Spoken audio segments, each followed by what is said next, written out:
everlasting covenant, it will be shed for you and for all, so that sins may be forgiven. Do this in memory of me. പിതാവിൻ്റെയും പുത്രൻ്റെയും പരിശുദ്ധാത്മാവിൻ്റെയും നാമത്തിൽ ആമേൻ. ദിവ്യകാരുണ്യ വിമോചന യാത്ര 40 ദിവസത്തെ പരിശുദ്ധ കുർബാനയുടെ മഹത്വത്തിലേക്ക് പ്രവേശിക്കാനുള്ള ഈ അനുഗ്രഹീതമായ പ്രാർത്ഥനാ യാത്രയുടെ 11ാമത്തെ ദിവസത്തിലേക്ക് ഏറ്റവും പ്രാർത്ഥനയോടെ സ്നേഹത്തോടെ നിങ്ങളെ ഞാൻ സ്വാഗതം ചെയ്യുന്നു. നമ്മൾ ഇന്ന് ചിന്തിക്കുന്നത് പുറപ്പാട് പുസ്തകത്തിൻ്റെ 12ാം അധ്യായത്തിൽ നിന്ന് ഒരു പരിശുദ്ധ കുർബാനയുമായി ബന്ധപ്പെട്ട ചിന്തയാണ്. നമ്മുടെ ഈ പ്രാർത്ഥനാ യാത്രയിൽ വലിയ ദൈവകൃപകൾ നമ്മൾ പ്രാപിക്കാൻ ഒരുങ്ങുകയാണ് എന്ന് നിങ്ങൾ മറന്നു പോകരുത്. അതുപോലെ തന്നെ ഈ പ്രാർത്ഥനാ യാത്ര നമ്മുടെ ജീവിതത്തിന് തരാൻ പോകുന്ന അനുഗ്രഹം വലുതാണ് എന്ന് മറന്നു പോകരുത്. അതുകൊണ്ട് സാധിക്കുന്നിടത്തോളം തീക്ഷ്ണതയോടെ, വലിയ ആഗ്രഹത്തോടെ, വലിയ ഒരുക്കത്തോടെ വേണം നമ്മൾ ഈ ദിവസങ്ങളിൽ ചെലവഴിക്കാൻ എന്ന് ഞാൻ ആമുഖമായി ഓർമ്മിപ്പിച്ചുകൊണ്ട് നമുക്ക് ഇന്നത്തെ വചനഭാഗത്തിലേക്ക് കടക്കാം. പുറപ്പാട് പുസ്തകം 12ാം അധ്യായം 43 മുതലുള്ള വാക്യങ്ങൾ. കർത്താവ് മോശയോടും അഹ്റോനോടും അരുളി ചെയ്തു, പെസഹ ആചരിക്കേണ്ട ചട്ടം ഇതാണ്. പരദേശിയായ ഒരുവനും പെസഹ ഭക്ഷിക്കരുത്. എന്നാൽ വിലയ്ക്ക് വാങ്ങപ്പെട്ട അടിമ പരിച്ഛേദിതനെങ്കിൽ അവന് ഭക്ഷിക്കാം. പരദേശിയും കൂലിക്കാരനും അത് ഭക്ഷിക്കരുത്. പാകം ചെയ്ത വീട്ടിൽ വെച്ച് തന്നെ പെസഹ ഭക്ഷിക്കണം. മാംസത്തിൽ നിന്ന് അല്പം പോലും പുറത്തു കൊണ്ടുപോകരുത്. ആടിൻ്റെ അസ്ഥിയൊന്നും ഒടിക്കരുത്. ഇസ്രായേൽ സമൂഹം മുഴുവൻ ഇത് ആചരിക്കണം. നിങ്ങളുടെ ഇടയിൽ പാർക്കുന്ന പരദേശി കർത്താവിൻ്റെ പെസഹ ആചരിക്കാൻ ആഗ്രഹിക്കുന്നെങ്കിൽ അവൻ്റെ വീട്ടിലുള്ള പുരുഷന്മാരെല്ലാം പരിച്ഛേദനം സ്വീകരിക്കണം. അതിനുശേഷം പെസഹ ആചരിക്കാം. അപ്പോൾ അവൻ സ്വദേശിയെ പോലെയാണ്. അപരിച്ഛേദിതരാരും പെസഹ ഭക്ഷിക്കരുത്. സ്വദേശിക്കും നിങ്ങളുടെ ഇടയിൽ പാർക്കുന്ന പരദേശിക്കും ഒരു നിയമമേ ഉണ്ടാകാവൂ. ഇസ്രായേൽക്കാരെല്ലാവരും അപ്രകാരം പ്രവർത്തിച്ചു. കർത്താവ് മോശയോടും അഹ്റോനോടും പറഞ്ഞതുപോലെ തന്നെ അവർ ചെയ്തു. ആ ദിവസം തന്നെ കർത്താവ് ഇസ്രായേൽ ജനത്തെ നിരനിരയായി ഈജിപ്തിൽ നിന്ന് പുറത്തേക്ക് കൊണ്ടുവന്നു. പെസഹായും പരിശുദ്ധ കുർബാനയും തമ്മിലുള്ള ബന്ധമാണ് ഇന്ന് നമ്മൾ ചിന്തിക്കുന്നത്. പെസഹായും വിശുദ്ധ കുർബാനയും തമ്മിലുള്ള ബന്ധം. ഒരു 7 കാര്യങ്ങൾ നമ്മുടെ മനസ്സിലേക്ക് ഇന്ന് കൊണ്ടുവരികയാണ്. ഒന്നാമത്തെ കാര്യം, പെസഹായ്ക്ക് നിസാൻ മാസം 10ാം തീയതി ഒരു കുഞ്ഞാടിനെ അവർ തയ്യാറാക്കി വെക്കേണ്ടതുണ്ടായിരുന്നു. 14ാം തീയതിയാണ് പെസഹ കുഞ്ഞാടിനെ കൊല്ലേണ്ട ദിവസം. 10ാം തീയതി ആടിനെ തയ്യാറാക്കുമ്പോൾ ആ ആട് ഊനമില്ലാത്ത, കുറവില്ലാത്ത കുഞ്ഞാടായിരിക്കണം എന്ന് നിർബന്ധമുണ്ടായിരുന്നു. ഇതാണ് പരിശുദ്ധ കുർബാനയുമായി ബന്ധപ്പെട്ട് പെസഹായുടെ ആദ്യത്തെ താരതമ്യം, സമാനത. പെസഹായെ ഈശോ തൻ്റെ കുരിശുമരണവുമായി ബന്ധപ്പെടുത്തി പെസഹായുടെ രാത്രിയിലാണ് ഈശോ ദിവ്യകാരുണ്യം സ്ഥാപിച്ചത്. അതുകൊണ്ട് തന്നെ ഈ പെസഹ കുഞ്ഞാടിൻ്റെ സ്ഥാനത്താണ് യേശു തന്നെ നമുക്ക് പറഞ്ഞു തരുന്നത്. ഈശോ സ്വയം അവതരിപ്പിക്കുന്നത് പെസഹ കുഞ്ഞാടായിട്ടാണ്. അപ്പോൾ ഈ പെസഹ കുഞ്ഞാട് കറയില്ലാത്ത കുഞ്ഞാടായിരുന്നു എന്ന് നമ്മൾ തിരിച്ചറിയുന്നത് യഥാർത്ഥത്തിൽ പത്രോസ് അപ്പസ്തോലൻ എഴുതിയ ലേഖനത്തിലാണ്. അപ്പസ്തോലനായ പത്രോസ് ഇതിനെക്കുറിച്ച് പറയുമ്പോൾ പത്രോസിൻ്റെ ലേഖനത്തിൽ 1ാമത്തെ ലേഖനം, വിശുദ്ധ പത്രോസിൻ്റെ ലേഖനം 1ാം ലേഖനം 1ാം അധ്യായം 18-19 വാക്യങ്ങളിലാണ് ഈ ഊനമില്ലാത്ത കുഞ്ഞാടായ ക്രിസ്തുവിനെ നമുക്ക് പരിചയപ്പെടുത്തി തരുന്നത്. അതിങ്ങനെയാണ്: പിതാക്കന്മാരിൽ നിന്ന് നിങ്ങൾക്ക് ലഭിച്ച വ്യർത്ഥമായ ജീവിത രീതിയിൽ നിന്ന് നിങ്ങൾ വീണ്ടെടുക്കപ്പെട്ടത് നശ്വരമായ വെള്ളിയോ സ്വർണമോ കൊണ്ടല്ല എന്ന് നിങ്ങൾ അറിയുന്നല്ലോ. കറയോ കളങ്കമോ ഇല്ലാത്ത കുഞ്ഞാടിൻ്റേതുപോലുള്ള ക്രിസ്തുവിൻ്റെ അമൂല്യ രക്തം കൊണ്ട് അത്രേ. കറയോ കളങ്കമോ ഇല്ലാത്ത കുഞ്ഞാടിൻ്റേതുപോലുള്ള ക്രിസ്തുവിൻ്റെ അമൂല്യമായ രക്തം. അപ്പോൾ അതാണ് ഒന്നാമത്തെ താരതമ്യം. ഊനമില്ലാത്ത കുഞ്ഞാട്, പെസഹായിൽ ആ അറുക്കപ്പെട്ട കുഞ്ഞാട് യേശു ക്രിസ്തു തന്നെയായി മാറുകയാണ് ദിവ്യകാരുണ്യത്തിൽ.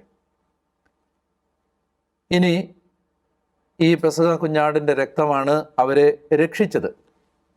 പെസഹായിൽ, ആദ്യത്തെ പെസഹായിൽ അവരെ രക്ഷിച്ചത് ഈ കുഞ്ഞാടിൻ്റെ രക്തമാണ്. അതെങ്ങനെയാണ്? പെസഹ കുഞ്ഞാടിനെ കൊന്ന് അതിൻ്റെ രക്തം ഒരു പാത്രത്തിൽ എടുത്ത് അവർ അത് കട്ടിളപ്പടിയിലും പടിവാതിലിലും തളിക്കണമായിരുന്നു. ആ രക്തം കാണുമ്പോൾ സംഹാരദൂതൻ ഇസ്രായേൽ ഭവനങ്ങളെ വിട്ട് കടന്നു പോകും. പാസ് ഓവർ എന്ന് പറയുന്ന വാക്ക് അതിൽ നിന്നാണ് വരുന്നത്. സംഹാരദൂതൻ പാസിംഗ് ഓവർ, കടന്നു പോവുകയാണ്. അങ്ങനെ സംഹാരദൂതൻ കടന്നു പോകുന്നത് ഈ കുഞ്ഞാടിൻ്റെ രക്തം കാണുമ്പോഴാണ്. അങ്ങനെ അത് അവരെ രക്ഷിക്കുന്ന രക്തമായി മാറി.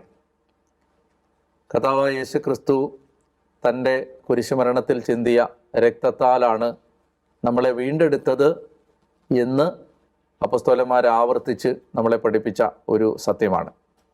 നമ്മൾ വീണ്ടെടുക്കപ്പെട്ടത് അവൻ്റെ രക്തത്താലാണ്. കറയോ കളങ്കമോ ഇല്ലാത്ത കുഞ്ഞാടിൻ്റേതുപോലുള്ള യേശുവിൻ്റെ രക്തത്താലാണ്. അതാണ് പരിശുദ്ധ കുർബാനയിൽ നമ്മൾ ഓർക്കുന്ന രണ്ടാമത്തെ കാര്യം. മൂന്നാമതായി, പെസഹായുമായി ബന്ധപ്പെട്ട് വിശുദ്ധ കുർബാനയെ കാണുമ്പോൾ അതിൻ്റെ മൂന്നാമത്തെ അർത്ഥം, ഒരേ സമയത്ത് പെസഹ ബലിയുമായിരുന്നു വിരുന്നുമായിരുന്നു. ഒരേ സമയത്ത് അത് സാക്രിഫൈസുമാണ്, മീലുമാണ്. എന്ന് വെച്ചാൽ ഈ പെസഹ കുഞ്ഞാടിനെ ബലി കഴിച്ചു കഴിഞ്ഞാൽ, കുഞ്ഞാട് കൊല്ലപ്പെട്ട് കഴിഞ്ഞാൽ അവർ ആ കുഞ്ഞാടിൻ്റെ മാംസം ഭക്ഷിക്കുമ്പോഴാണ് പെസഹ തിരുനാൾ പൂർത്തിയാവുന്നത്. അപ്പോൾ ഒരു വശത്ത് അത് ബലിയാണ്, മറുവശത്ത് അത് വിരുന്നാണ്. യേശുവിൻ്റെ കാലം എത്തുമ്പോഴേക്കും പെസഹ കുഞ്ഞാടിനെ കൊല്ലുന്നത് ഭവനങ്ങളിൽ നിന്ന് മാറ്റി ദേവാലയത്തിൽ ആക്കുന്ന ഒരു വ്യത്യാസം ഉണ്ടാവുന്നുണ്ട്. അങ്ങനെ ദേവാലയത്തിൽ വെച്ച് കുഞ്ഞാട് കൊല്ലപ്പെടും. ആ മാംസം വീട്ടിലേക്ക് കൊണ്ടുവന്ന് അവർ ഭക്ഷിക്കും. യേശുവിൻ്റെ പെസഹ ആചരണത്തിൽ പത്രോസും യോഹന്നാനും കൂടി ദേവാലയത്തിലേക്ക് പോയി അവിടുന്ന് കുഞ്ഞാടിൻ്റെ മാംസം വാങ്ങി സെഹിയോൻ മാളികയിലേക്ക് കൊണ്ടുവന്നു എന്നതാണ് പുതിയ നിയമത്തിൽ നമ്മൾ കാണുന്നത്. അപ്പോൾ പെസഹായ്ക്ക് അത് ഒരേ സമയത്ത് അത് ബലിയാണ്, അതേ സമയത്ത് അത് വിരുന്നുമാണ്. അപ്പസ്തോലിക സഭകൾ ഈ ദിവ്യകാരുണ്യത്തെ ഒരേ സമയത്ത് ബലിയും വിരുന്നുമായിട്ട് കാണുന്നതിൻ്റെ പശ്ചാത്തലം ഇതാണ്. വിശുദ്ധ കുർബാന നവീകരണം പറയുന്ന സഭകൾ, അല്ലെങ്കിൽ പെന്തക്കോസ്ത സഭകൾ, അതുപോലെയുള്ള സ്വതന്ത്ര സഭകൾക്ക് വിശുദ്ധ കുർബാന ഒരു ബലിയല്ല. അവരതിനെ ബലിയായി കാണുന്നില്ല. മറിച്ച് അതൊരു ഓർമ്മയ്ക്കായി നടത്തുന്ന ഒരു മീൽ, ഒരു വിരുന്ന് മാത്രമായിട്ടാണ് അവർ കാണുന്നത്. അത് ദൈവശാസ്ത്രപരമായ ഒരു തെറ്റാണ്. കാരണം പുതിയ പെസഹായായി ക്രിസ്തു ദിവ്യകാരുണ്യം സ്ഥാപിക്കുമ്പോൾ ഒരേ സമയത്ത് അത് ബലിയും അത് വിരുന്നുമാണ്. നമ്മൾ വളരെ ശ്രദ്ധിച്ച് മനസ്സിലാക്കാമെങ്കിൽ ഞാനൊരു കാര്യം പറയാം. ഇതെൻ്റെ ആശയമല്ല, ബെനഡിക്റ്റ് 16 മാർപ്പാപ്പ പറഞ്ഞൊരാശയമാണ്.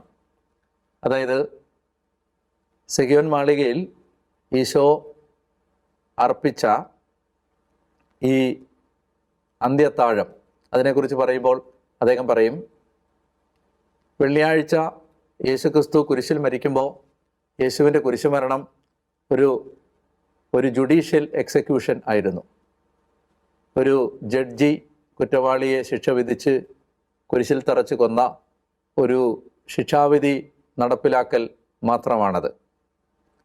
യേശുവിൻ്റെ വെള്ളിയാഴ്ചത്തെ കുരിശുമരണം ഒരു കുറ്റവാളി ശിക്ഷയ്ക്ക് വിധിക്കപ്പെട്ട് കൊല്ലപ്പെടുന്നതാണ്. അതെങ്ങനെയാണ് യഥാർത്ഥത്തിൽ യേശുക്രിസ്തുവിൻ്റെ കുരിശിലെ ബലി എന്ന് പറയാൻ കഴിയുന്നത്? അത് ഒരു കുറ്റവാളിയെ കൊന്നതാണ്. എങ്ങനെയാണത് ബലിയാവുന്നത്? അത് ബലിയാകണമെങ്കിൽ അതിനെ ബലിയാണെന്ന് യേശുക്രിസ്തു തന്നെ പറഞ്ഞെങ്കിലേ അത് ബലിയാവുകയുള്ളൂ. യേശുക്രിസ്തു അതെങ്ങനെയാണ് അത് ബലിയാണെന്ന് പറഞ്ഞത്? അത് തലേന്ന് വൈകുന്നേരം അപ്പത്തിൻ്റെയും വീഞ്ഞിൻ്റെയും സാദൃശ്യത്തിൽ തൻ്റെ ശരീരരക്തങ്ങളാണ് അതെന്ന് പറഞ്ഞിട്ട് കഥ പറയുകയാണ്, ഇത് നിങ്ങൾക്ക് വേണ്ടി മുറിക്കപ്പെടുന്ന ശരീരം, ചിന്തപ്പെടുന്ന രക്തം എന്ന് പറഞ്ഞ് പിറ്റേ ദിവസം കുരിശിൽ നടക്കാൻ പോകുന്ന തൻ്റെ കുരിശുമരണത്തെ ഒരു ബലിയാണെന്ന് യേശു നമുക്ക് പറഞ്ഞു തരുന്നത് തലേന്ന് വൈകുന്നേരത്തെ പെസഹ അത്താഴമേശയിലാണ്. അതുകൊണ്ട് ബെനഡിക്റ്റ് മാർപ്പാപ്പ പറയുന്ന ഒരു രഹസ്യം, ഈ പെസഹ അത്താഴമേശ അന്ത്യത്താഴം കൂടാതെ കാൽവരിയിലെ യേശുവിൻ്റെ കുരിശുമരണം ഒരു ബലിയാണെന്ന് പറയാൻ കഴിയില്ല. അല്ലെങ്കിൽ യേശുവിൻ്റെ കുരിശുമരണത്തെ ഒരു ബലിയാക്കി നമുക്ക് പറഞ്ഞു തരുന്നത് തലേന്ന് വൈകുന്നേരത്തെ പെസഹ അത്താഴമേശയാണ്. അതുകൊണ്ട് ഒരേ സമയത്ത് അത് ബലിയുമാണ്, വിരുന്നുമാണ്. പെസഹ കുഞ്ഞാട് ദേവാലയത്തിൽ വെച്ച് കൊല്ലപ്പെടും. ആ കുഞ്ഞാടിൻ്റെ മാംസം അവരൊരു വിരുന്നായിട്ട് കഴിക്കുകയും ചെയ്യും. അതുകൊണ്ട് പരിശുദ്ധ കുർബാനയെ നമ്മൾ മനസ്സിലാക്കണമെങ്കിൽ ഈ രണ്ട് കാര്യങ്ങളും നമ്മൾ മനസ്സിലാക്കണം. ഒരേ സമയത്ത് അത് വിരുന്നുമാണ്, അത് ബലിയുമാണ്. നാലാമതായിട്ട് ഈ പുളിപ്പില്ലാത്ത അപ്പവുമായിട്ട് ബന്ധപ്പെടുത്തി ഒരു ചിന്ത. പെസഹായ്ക്ക് അവർ ഭക്ഷിച്ചിരുന്നത് പുളിപ്പില്ലാത്ത അപ്പമാണ്. ഈ പുളിപ്പില്ലാത്ത അപ്പം സൂചിപ്പിച്ചത് നമ്മൾ വിശുദ്ധിയോടുകൂടി കുർബാനയിൽ പങ്കെടുക്കണം എന്ന ആശയത്തെയാണ്. അത് നമ്മൾ കാണുന്നത് കൊറിന്തോസുകാർക്ക് അപ്പോസ്തലൻ എഴുതുന്ന 1-ാം ലേഖനത്തിൽ 5-ാം അധ്യായത്തിലാണ് ഈ പുളിപ്പിനെ കുറിച്ചുള്ള പരാമർശം. ഞാൻ പറഞ്ഞു വരുന്നത്, അതായത് ഈ പെസഹായ്ക്ക് അവർ ഉപയോഗിച്ചുകൊണ്ടിരുന്നത് പുളിപ്പില്ലാത്ത അപ്പമാണ്.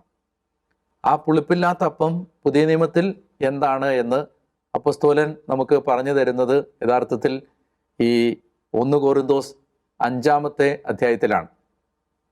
5-ാം അധ്യായത്തിൻ്റെ 7ഉം 8ഉം വാക്യങ്ങൾ ഞാൻ വായിക്കുകയാണ്. 1 കൊറിന്തോസ് 5, 7, 8.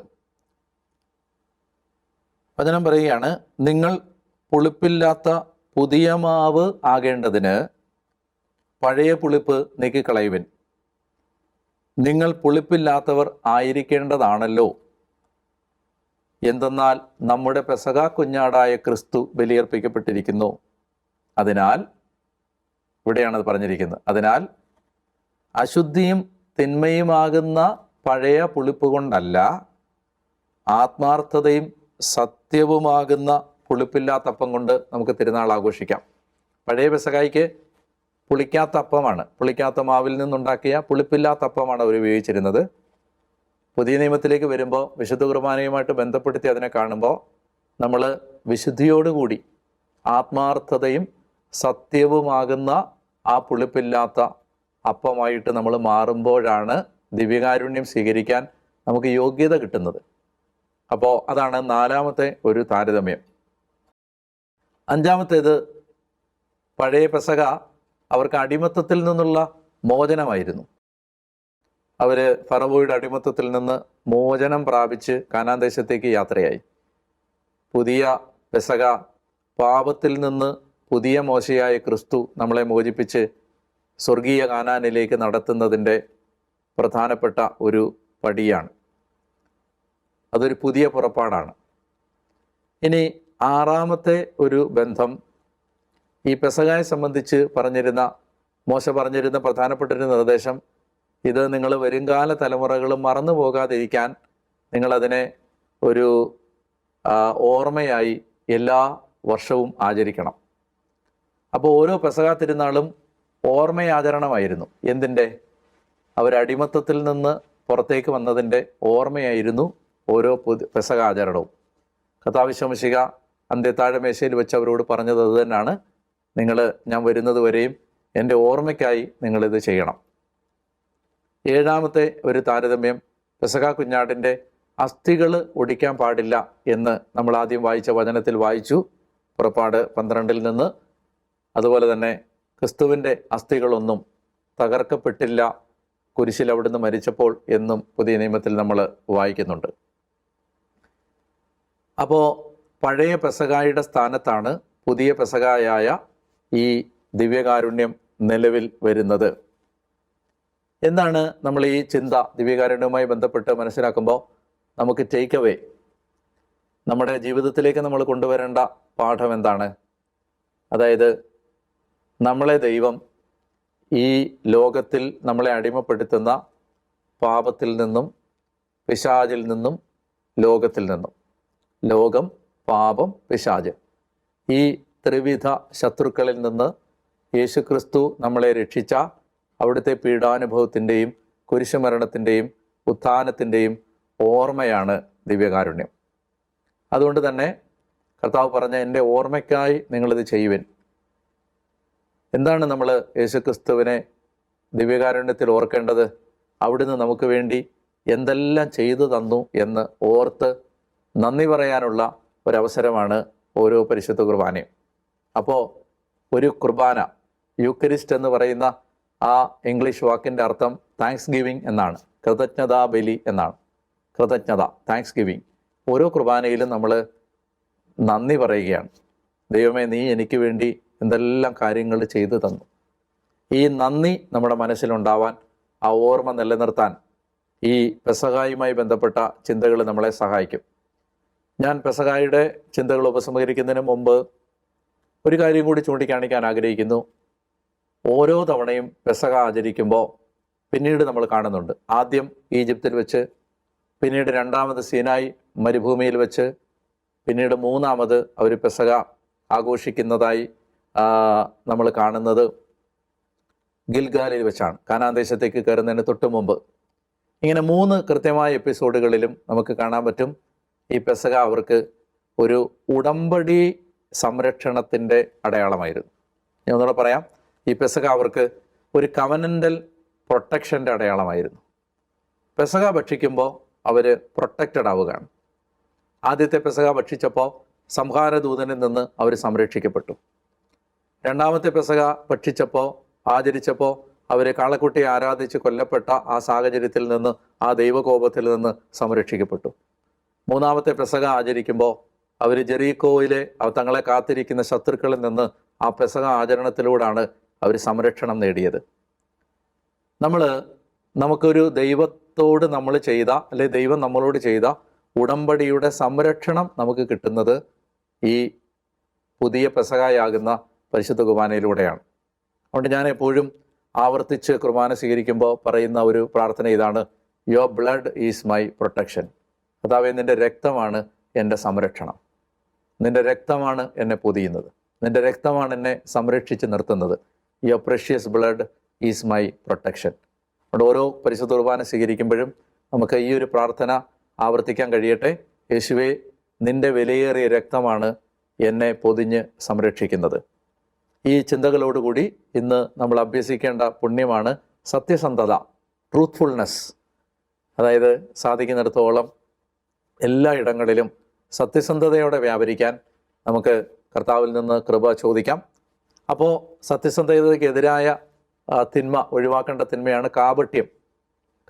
മനസ്സിലൊന്ന് വെച്ച് പുറത്ത് ഒന്ന് പറയുക, അഭിനയിക്കുക, ഇതെല്ലാം കാപട്യമാണ്. അപ്പോൾ സത്യസന്ധത, അതിനെതിരായ ആ പാപം, കാപട്യം, അത് ഒഴിവാക്കാൻ നമുക്ക് പരിശ്രമിക്കാം. നമുക്ക് ചൊല്ലേണ്ട പ്രാർത്ഥന ഞാൻ നേരത്തെ പറഞ്ഞു തന്നു: your precious blood is my protection. യേശുവേ, നിൻ്റെ പവിത്രമായ, നിൻ്റെ വിലയേറിയ രക്തമാണ് എൻ്റെ സംരക്ഷണം. ഈ പ്രാർത്ഥന നമുക്ക് ആവർത്തിക്കാം. ടാസ്ക് ഇതാണ്: നമുക്ക് ഒരു 3 പ്രാവശ്യം ലോകത്ത് സക്രാരികളിൽ എഴുന്നള്ളിയിരിക്കുന്ന ദിവ്യകാരുണ്യത്തെ മനസ്സിൽ ധ്യാനിച്ച് പരിശുദ്ധ പരമ ദിവ്യകാരുണ്യത്തിന് നേരവും ആരാധനയും സ്തുതിയും പുകഴ്ചയും ഉണ്ടായിരിക്കട്ടെ എന്ന് ഒരു 3 പ്രാവശ്യം ഇന്ന് പറഞ്ഞ് ദിവ്യകാരുണ്യത്തിൽ എഴുന്നള്ളിയിരിക്കുന്ന യേശുവിനെ ആരാധിക്കാൻ മറന്നു പോകാതിരിക്കുക. ദൈവം നിങ്ങളെ സമൃദ്ധമായിട്ട് അനുഗ്രഹിക്കട്ടെ എന്ന് ഞാൻ പ്രാർത്ഥിക്കുന്നു. ആരാധനയിൽ നമുക്ക് ഈ ചിന്തകൾ തരുന്ന കൃപകൾ സ്വീകരിക്കാനുള്ള ആശീർവാദം പ്രാപിക്കുകയും ചെയ്യാം. പരിശുദ്ധ പരമ ദിവ്യകാരുണ്യേശോയ്ക്ക് നേരവും ആരാധനയും സ്തുതിയും പുകഴ്ചയും ഉണ്ടായിരിക്കട്ടെ. പ്രിയമുള്ളവരെ, ഇന്നത്തെ ആരാധനയിൽ നമ്മുടെ ഈ ആത്മീയ യാത്രയിൽ നമുക്കുണ്ടാകുന്ന എല്ലാ മടുപ്പിനെയും ആത്മീയ തടസ്സങ്ങളെയും പൈശാചിക പോരാട്ടങ്ങളെയും കർത്താവായ യേശുവിൻ്റെ പരിശുദ്ധ കുർബാനയുടെ ശക്തിയാൽ നേരിടാനുള്ള കൃപ ലഭിക്കുന്നതിന് വേണ്ടി നമ്മൾ പ്രാർത്ഥിക്കുകയാണ്. ഈ ആത്മീയ യാത്രയിൽ പങ്കെടുക്കുന്ന എല്ലാ കുടുംബങ്ങളെയും ഈ ആരാധനയിലേക്ക് ചേർത്ത് വെച്ച് പ്രാർത്ഥിക്കുന്നു. നല്ല കർത്താവേ, ഈശോയുടെ വലിയ സ്നേഹത്തിലേക്ക് ഞങ്ങളെ വിളിക്കുന്നതിന് നന്ദി പറയുന്നു. കർത്താവേ, ഞങ്ങൾ അങ്ങയെ തിരഞ്ഞെടുത്തതല്ല, അങ്ങ് ഞങ്ങളെ തിരഞ്ഞെടുത്തതാണ്.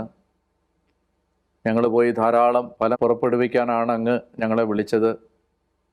ഞങ്ങളുടെ ജീവിതത്തിൽ അങ്ങ് ആഗ്രഹിക്കുന്ന ഫലങ്ങളുണ്ടാവാൻ ദൈവമേ, ഞങ്ങളുടെ ജീവിതത്തിൽ വന്നിട്ടുള്ള തെറ്റുകളും പാപങ്ങളും മാപ്പ് ചോദിച്ച് മോചനം പ്രാപിച്ച് കൂടുതൽ കൃപയുള്ളവരായി മാറാൻ ആഗ്രഹിച്ചാണ് ഞങ്ങൾ ഈ ആത്മീയ ശുശ്രൂഷ നടത്തുന്നത്.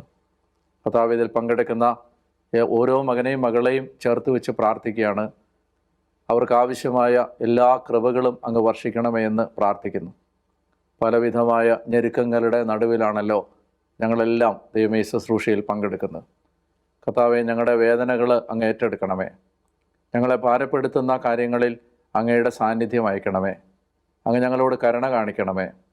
കർത്താവേ, ഞങ്ങളുടെ ജീവിതത്തിൽ വ്യക്തിപരമായും പൂർവികമായും വന്നുപോയ പാപങ്ങളും കടങ്ങളും ഇളച്ചു തരണമേ. കർത്താവേ, ഇന്ന് ഈ യാത്രയിൽ അവിടുത്തെ പ്രിയമക്കൾ നേരിടുന്ന എല്ലാ പ്രയാസങ്ങളും പരിഹരിക്കാൻ അവിടുന്ന് സഹായിച്ച് കൂടുതൽ ഉത്സാഹത്തോടെ ദൈവമേ അവിടുന്ന് തരുന്ന ഈ കൃപാവരത്തിൻ്റെ വഴിയിലേക്ക് ചേർന്ന് നിൽക്കാൻ സഹായിക്കണമെന്ന് പ്രാർത്ഥിക്കുന്നു. പ്രിയമുള്ളവരെ, നമുക്ക് ഈശോയുടെ ആശീർവാദം സ്വീകരിക്കാം.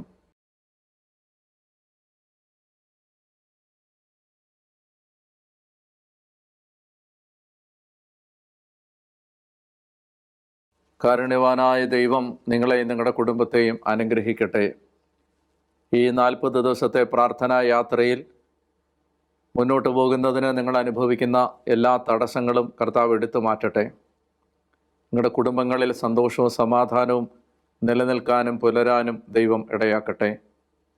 സർവശക്തനായ ദൈവം അവിടുത്തെ കണ്ണുകൾ നിങ്ങളുടെ നേരെ ഉയർത്തി നിങ്ങളുടെ നെടുവീർപ്പുകൾ ശ്രദ്ധിച്ച് നിങ്ങളുടെ യാചനകൾക്ക് കാതോർത്ത് അവിടുത്തെ ഹൃദയത്തിൽ നിന്ന് നിങ്ങളിലേക്ക് ആശ്വാസവും സമാധാനവും കടന്നു വരട്ടെ.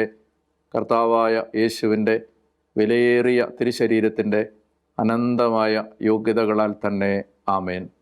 പരിശുദ്ധ പരമദിവ്യകാരുണ്യ ഈശോയ്ക്ക് എന്നേരവും ആരാധനയും സ്തുതിയും പുകഴ്ചയും ഉണ്ടായിരിക്കട്ടെ.